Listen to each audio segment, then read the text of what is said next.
Hi Teepers, it's Big B, and I'm coming to you from my basement. Don't believe me? I promise you that right over here are a washer and dryer and some dirty clothes on the floor, conveniently out of the shop. Today I want to talk to you about haiku. I'm going to tell you a little bit about the history of it, examples of it, and I'm going to encourage you to try some out and share them with us. Haiku is an ancient Eastern form of poetry.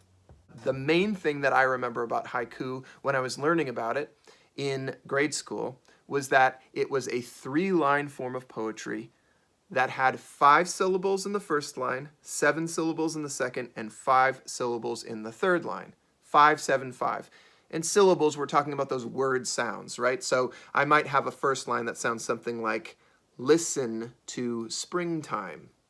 It's a bit of a weird poem, but you get the idea. And then you'd have a second line that had 7, and a third line that has 5 again. It's kind of an even, symmetrical kind of poem. And yeah, it's true that a lot of the traditional haiku that were written in the East did follow this rule very carefully.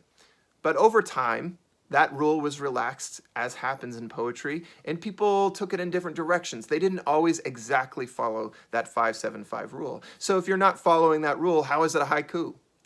The thing to understand is that the most important aspect of haiku is not the 5-7-5 rule, but the fact that it is a poem that can be said in one breath.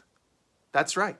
That's one of the most important aspects of haiku, is this idea that you could take one deep breath and say the whole thing without having to pause, which I think is kind of a cool method of creating poetry because it's so perfect for capturing one moment. You take one moment, one feeling, one experience you've had, and you get to capture it in this tiny little poetic form and hold on to it forever. Here's what it felt like to be me in this moment. Here's what it felt like to witness this moment in nature or culture or family or at home. That's the idea of a haiku, capturing a moment in one little breath of poetry. Here's some excellent examples from throughout the history of haiku.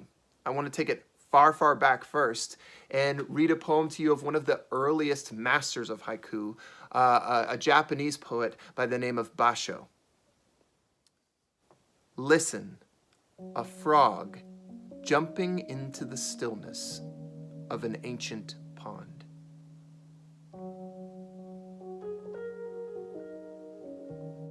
That's what you get. It's a little moment captured perfectly in its essence, held in a little vessel, and it's lasted centuries to the point that people still really enjoy it. Here's a few other examples. This is from a modern American poet named Sonia Sanchez.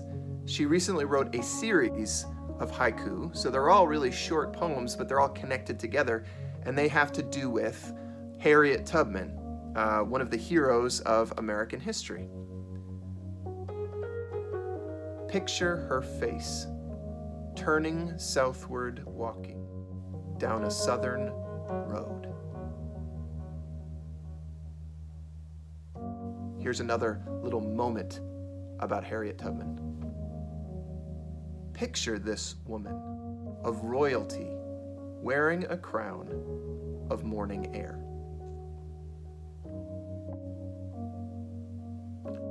I like in both of them how she directly invites us to picture this person, picture this woman, because she's saying, use your imagination to see her in the way that I see her for a moment. See her in this grand, majestic form that I imagine her in, so that you can appreciate her value as a historical figure. I wanted to try one out the other day to show you that I enjoy writing haiku as well. A friend was visiting with her beautiful little baby, and I wanted to capture in a little jar, in a little haiku, the cuteness of this baby with big, wonderful cheeks when she smiled. So here's the haiku about the baby.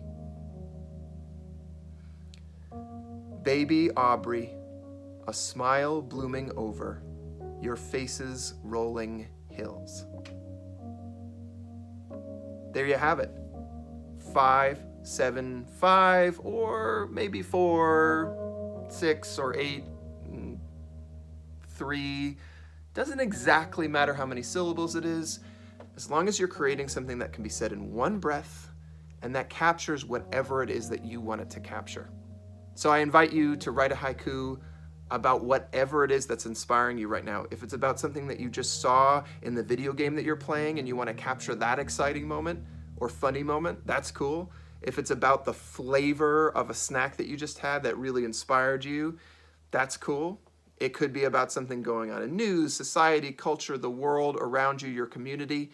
As long as it's something that can be captured in that little tiny vessel of a haiku, try it out and share it with us. We'd love to hear from you. And I'll be sure to check out your haiku submissions and leave you a nice comment about the work that you're doing.